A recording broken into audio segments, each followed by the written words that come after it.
لئن شكرتم لأزيدنكم صدق الله العظيم وقال النبي صلى الله عليه وسلم خيركم من تعلم القرآن وعلمه أو كما قال عليه الصلاة والسلام۔ عزیز طلبہ اور معزز حاضرین کرام، ابھی آپ حضرات نے اس جامع صفہ مکرجی نیات کے پروگرام کو اپنی نظروں سے دیکھا۔ الحمدللہ پروگرام سے بخوبی اندازہ ہوا ہم سب کو کہ یہ ادارہ زندہ ادارہ ہے اور ناظم مدرسہ بانی مدرسہ ان کے رفقائے کافی محنتیں کر رہے ہیں طلبہ پر اتنا اچھا پروگرام پیش کیا۔ اللہ تعالیٰ ہم سب کے آنے کو، بیٹھنے کو، سننے کو بےحد قبول فرمائے اور اس صفحہ مکرجی نیات کو ظاہری اور باطنی ترقیات سے مالا مال فرمائے۔ دوستو، عزیزو، بزرگوں، یہ سب دینی مدارس مکاتب اللہ کی بڑی نعمتوں میں سے نعمت ہے۔ اللہ تعالیٰ ارشاد فرما رہے ہیں تم اگر شکر ادا کرو گے تمہاری نعمتوں میں اضافہ کریں گے اور اگر ناشکری کرو گے تو میرا عذاب سخت۔ یہ ادارے اس کی وہی حیثیت ہے جو حیثیت انسان کے جسم میں ریڑھ کی ہڈی کی۔ اگر ریڑھ کی ہڈی نہ ہو تو انسان کھڑا نہیں ہو سکتا، چل نہیں سکتا۔ اسی طرح سے دین کی بقا، اسلام کی بقا انہی مدارس و مکاتب پر ہے۔ اگر یہ مکاتب و مدارس ختم ہو جائیں گے تو دین کی تعلیم ختم ہو جائے گی، اسلام کے نام و نشان مٹ جائیں گے۔ اس کا حال آپ کے سامنے ہے۔ جب دینی ادارے بند ہو گئے، علماء ختم ہو گئے تو دین مٹ گیا وہاں۔ 800 سالہ حکومت، اس کے باوجود کوئی نشان نہیں بنا رہا۔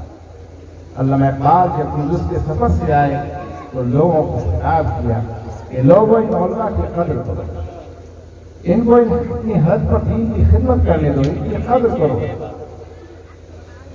اگر یہ حضرات دین کی خدمت نہ کریں تو یہ ملک بھی اندس بن جائے گا اور بڑی تیزی کے ساتھ یہ ملک اندس کی طرف جا رہا ہے۔ دوستو، عزیزو، بزرگوں، اس وقت بڑے ہی ہوشیار اور بیدار ہونے کی ضرورت ہے۔ بڑے سخت حالات، ہمارے دینی ادارے، مکاتب، سب مساجد، سب ٹارگٹ ہیں۔ اس کی حفاظت ہماری پہلی ذمہ داری ہے۔ یہ ادارے سب یہ دین کے قلعے ہیں جہاں دین کی سپاہی تیار ہوتے ہیں، جہاں دین کی خدمت کرنے والے داعی اور مجاہد تیار ہوتے ہیں۔ اسی لیے اپنی کمائی کا کچھ نہ کچھ حصہ اس میں ضرور لگانا چاہیے۔ میں نے اپنی آنکھوں سے دیکھا ہے جنہوں نے دینی ادارے کی خدمت کی ہے اور علماء کو محبت کی نگاہ سے دیکھا ہے، طلبہ پر شفقت کی ہے، اللہ تعالیٰ نے بہت کچھ سے نوازا ہے۔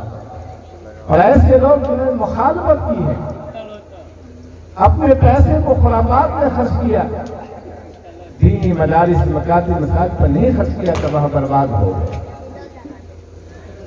دوستو، عزیزو، سرور عالم صلی اللہ علیہ وسلم ارشاد فرما رہے ہیں، اللہ تعالیٰ نے اپنے نام کے بعد فرمایا الرحمن علم القرآن، کہ میں نے قرآن سکھایا۔ یہی وجہ ہے کہ آپ صلی اللہ علیہ وسلم نے فرمایا کہ خیرکم من تعلم القرآن وعلمہ، تم میں سے بہتر وہ ہے جو قرآن کو سیکھے اور سکھائے۔ اور ساتھ ہی یہ بھی یاد رکھیں کہ جب سیکھنے سکھانے والے بہتر ہیں، اس وقت بڑے دھنی ہیں، وہ حضرات بھی محروم نہیں رہ سکتے جو انہی مکاتب مدارس کی فکر کرتے ہیں، ان کا تعاون کرتے ہیں اور ان ادارے کے چلانے والے بانین، ملازمین، مدرسین سب کو محبت کی نگاہ سے دیکھتے ہیں، ان کی خدمت کرتے ہیں، ان کو اپنا محسن مانتے ہیں، بڑے ہی خوش نصیب ہیں، وہ بھی بہتر ہے۔ ضرورت اس بات کی ہے دوستوں، عزیزوں، بزرگوں، کہ ہم پہلے اپنے بچوں کو دین کی تعلیم سے آراستہ کریں۔ اس ادارے کا فیض دیکھا کہ چھوٹے چھوٹے بچے بچیاں کس انداز میں اپنے ماں زمین کو پیش کیا۔ آج آپ اندازہ نہیں لگا سکتے، سوچ نہیں سکتے کہ آج نوجوان علوم شریعہ کے ماہر ہیں لیکن دینی ادارے میں نہیں گئے، ان کے والدین نے دینی تعلیم کی توجہ نہیں دی، کلمہ تک ان کو یاد نہیں، کیسے جنت میں جائیں گے؟ یہ ہمارے علماء کرام قوم کے محسن حضرت قاری صدیق صاحب رحمۃ اللہ علیہ فرمایا کرتے تھے، آپ کا ملفوظ ہے اگر تمہارا کوئی کام کر دیتا پوری زندگی اس کا احسان مانتے، اور یہ علماء کرام اتنی بڑی خدمت کر رہے ہیں، اتنی عظیم الشان خدمت کم پیسے پر، یہ ہمارے محسن نہیں ہیں۔ تو دوستوں، عزیزوں، بزرگوں، ہمیں چاہیے کہ علماء سے محبت رکھیں، ان کا دامن تھامیں۔ تم میں سے بہتر وہ ہے جو قرآن پاک کو سیکھے اور سکھائے، کبھی بھی ہمیں احساس کمتری کے شکار نہ بنے کہ ہم قرآن پاک پڑھا رہے ہیں، اللہ اکبر، اس سے بڑھ کر کوئی خدمت ہی نہیں۔ اور یہ وہ علم، اصل علم تو قرآن و حدیث ہی ہے، قال اللہ و قال رسول کے علاوہ جتنے علوم ہیں ان پر علم کا اطلاق نہیں ہے، وہ سب ہنر ہے، فن ہے۔ اور یہ وہ علم ہے کہ اللہ تعالیٰ نے اس علم کی دولت کو انہی کو دیا ہے جو شریعت کے مکلف ہے، جس کو اسی مقصد کے لیے پیدا کیا ہے، وما خلقت الجن والانس الا لیعبدون، کہ ہم نے جن اس لیے پیدا کیا کہ ہماری عبادت کریں۔ یہ قرآن و حدیث کا علم اللہ تعالیٰ نے جن و انس کو ہی عطا فرمایا ہے، اور علوم کو جانوروں کو بھی اللہ نے عطا فرمایا ہے۔ حضرت خالد طیب صاحب رحمۃ اللہ علیہ کا واقعہ صاحب نے بیان فرمایا کہ چشمدید گواہ حضرت کے پاس آئے اور کہا کہ جس علاقے میں ہم لوگ ہیں بندر کی شرار سے بہت ہی ہم لوگ جو ہیں پریشان ہیں، ان کی شرار سے جینا دوہر ہو گیا ہے۔ اور اس وقت راجہ کا زمانہ تھا، کوئی بندر کو مار بھی نہیں، سے ممانعت تھی مارنے کی، تو انہوں نے ایک ایسا منصوبہ بنایا جو کہتے ہیں کہ سانپ بھی مر جائے اور لاٹھی بھی مر جائے۔ تو لوگوں نے ایسا کیا کہ چپاتی میں روٹی میں زہر ڈال کے تمام چھتوں پہ ڈال دیا کہ بندر اس کو کھائیں گے اور سب مر جائیں گے، اور ہم لوگ کہیں گے ہم لوگوں نے مارا نہیں ہے، بیماری کی وجہ سے مر گیا۔ لیکن بڑا حساس جانور ہوتا ہے، کہا آیا بندر کا جھنڈ، لیکن کسی نے اس روٹی کو نہیں کھایا، سن کر چلا گیا، جائزہ لے کے چلا گیا۔ پھر تجارہ باقاعدہ اس سے زیادہ عمر کا تھا وہ سب آیا اور اس نے بھی جائزہ لیا اور اس نے بھی نہیں کھایا۔ تیسرا جو ہے جھنڈ آیا، اس کے ساتھ تیسرے کے سب تھے اور سب کے ساتھ جڑی لے کے آیا اور وہ جڑی کھاتا تھا اور ساتھ ہی روٹی کھاتا تھا، پوری روٹیوں کو ہضم کر گیا، کوئی نہیں مرا۔ تو ڈاکٹر بھی دعویٰ کر سکتا ہے کہ میں بھی بہت بڑا ڈاکٹر ہوں، زہر کا علاج میں بھی جانتا ہوں۔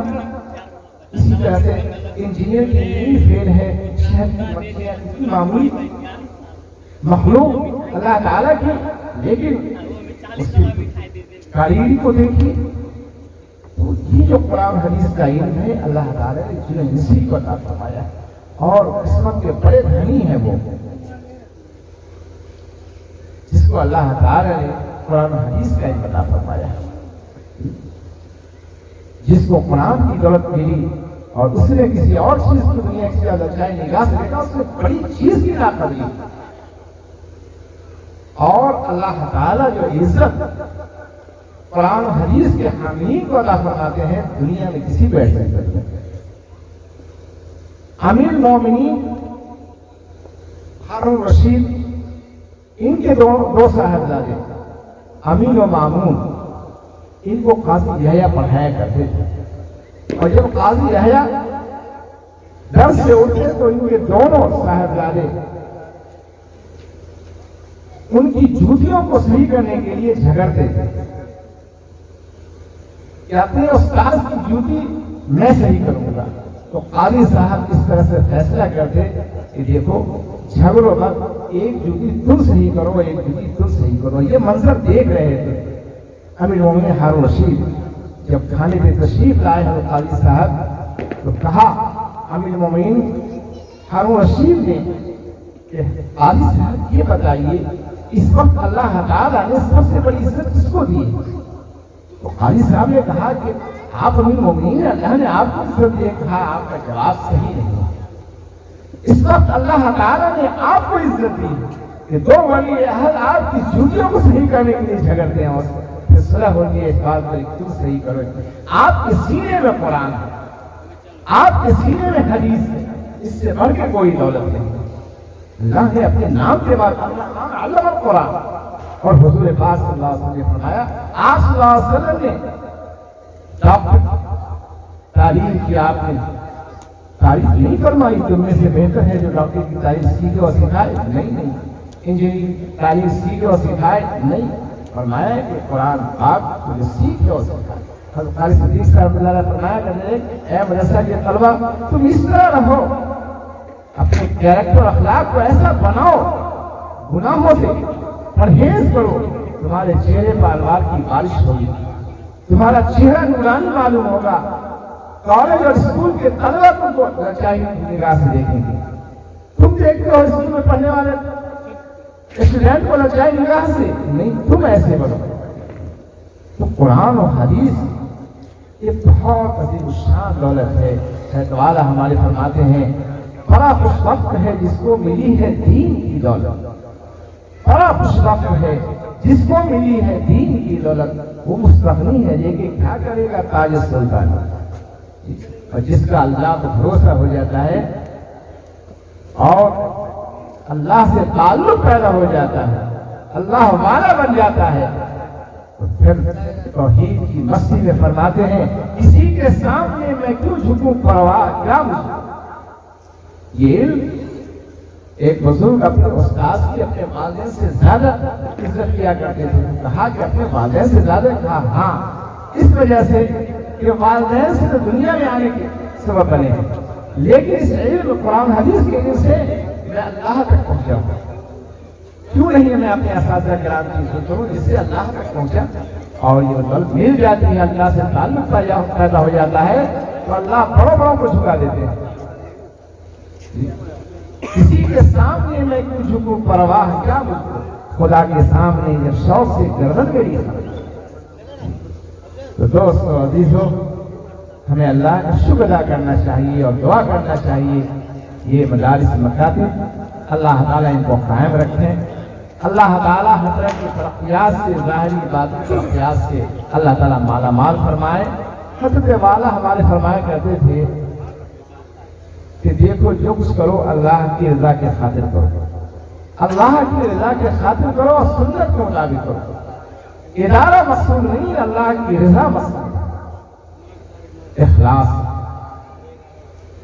جس عمل میں اخلاص نہیں ہوگا ان اللہ قبول نہیں ہو سکتا ہے. وہ عمل اللہ کے ہاں وہی عمل قبول ہوتا ہے جس میں اخلاص ہو، اللہ ہی کے لیے ہو اور سنت کے مطابق.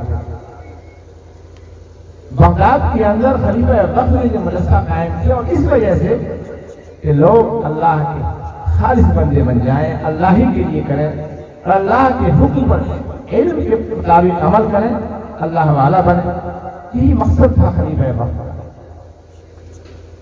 کچھ سالوں کے بعد جائزہ لیا کہ کہاں تک ہمارے طلبہ کامیاب ہیں اور ہم نے جس مقصد کے لیے قائم کیا ہے اس میں ہم کہاں تک کامیاب ہیں.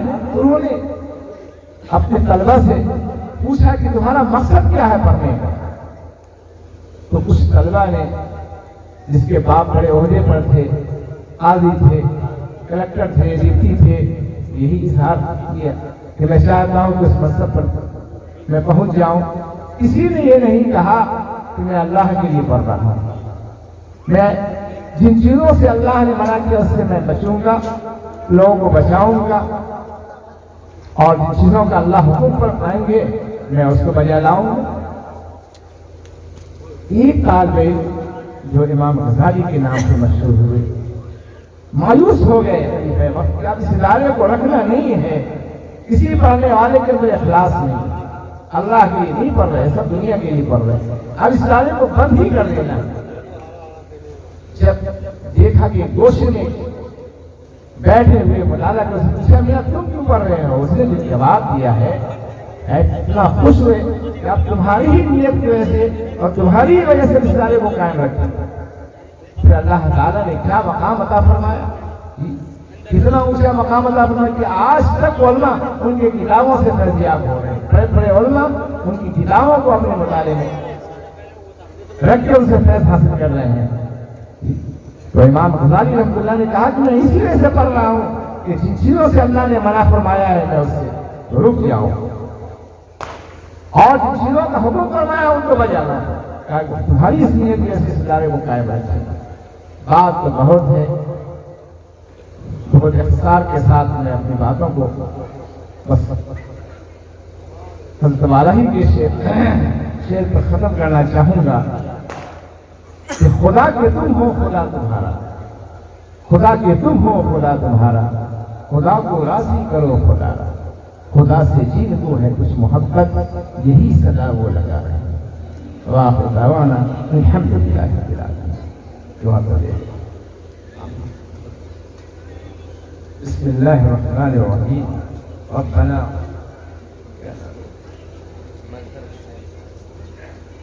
بسم الله الرحمن الرحيم ربنا ظلمنا أنفسنا وإن لم تغفر لنا وترحمنا لنكونن من الخاسرين رب اغفر وارحم وأنت خير الراحمين يا حي يا قيوم برحمتك أستغيث اللهم أنت السلام ومنك السلام تبارك يا ذا الجلال والإكرام يا أرحم الراحمين يا حي يا قيوم برحمتك أستغيث اللهم اغفر وارحم وأنت خير الراحمين اللهم اسألك العفو والعافية في الدين والدنيا والآخرة اللهم ارحمنا وارحم أمة محمد صلى الله عليه وسلم اللهم أصلحنا وأصلح أمة محمد صلى الله عليه وسلم اللهم فرج عنا وفرج عن أمة محمد صلى الله عليه وسلم اللهم احفظنا من كل بلاء الدنيا وعذاب الآخرة اللهم استرنا بسترك الجميل اللهم إنك عفو تحب العفو فاعف عنا يا كريم یا رحمان الدنیا یا رحمت الآخرہ یا ارحم الراحمین یا اللہ ہم کے دعاؤں گناہ مولا کریم ہم سب پر رحم فرما، ہم سب کو اپنی محبت کا خوف نصیب فرما۔ مولا کریم جتنے دینی ادارے دینی وقاتی مسائل سب کی حفاظت فرما اور سب کے اندر صدق و اخلاص عطا فرما، سنت سے عشق عطا فرما۔ مولا کریم بالخصوص اس جامع ظاہری و باطنی ترقیات سے مالا مال فرما، ہر طرح کے شرکتن سے حفاظت فرما۔ مولا کریم سب کو اخلاص کے ساتھ کام کرنے کی توفیق عطا فرما۔ جتنے ضروریات ہیں پردہ غیب سے پورا فرما، غیب کے خزانے سے پورا فرما۔ مولا کریم اس ادارے کو ہر طرح کے شرکتن سے حفاظت فرما۔ مولا کریم اس ادارے سے عالم با عمل نکلے، حافظ با عمل نکلے، داعی و مجاہد نکلے۔ مولا کریم سب پڑھنے والے طلبہ و طالبات کو علم عمل کی دولت سے مالا مال فرما۔ مولا کریم جتنے حاضرین ہیں اور جنہوں نے شرکت کیا ہے سب کے آنے کو قبول فرما، بیٹھنے کو قبول فرما، مولا سب کے دین مراد کو پورا فرما۔ اس جلسے کی انعقاد میں جن حضرات نے حصہ لیا ہے جامع دل میں سب نے مولا کریم سب کے خدمات کو قبول فرما اور اپنی شان سب کو بہتر جزا عطا فرما، اجر عظیم عطا فرما۔ مولا کریم جناب مدرسہ صاحب کی صاحبزادی جن کا نکاح ہونے والا ہے خیر و برکت سے مالا مال فرما۔ مولا کریم سب کے دین مراد کو پورا فرما۔ مولا کریم ہر طرح کے شروع فتن سے حفاظت فرما۔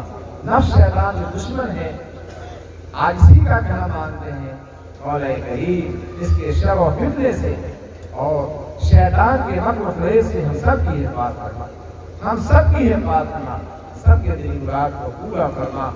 جو بھی نعمت نہ مان سکے تمام نعمتوں سے مالا مال فرما۔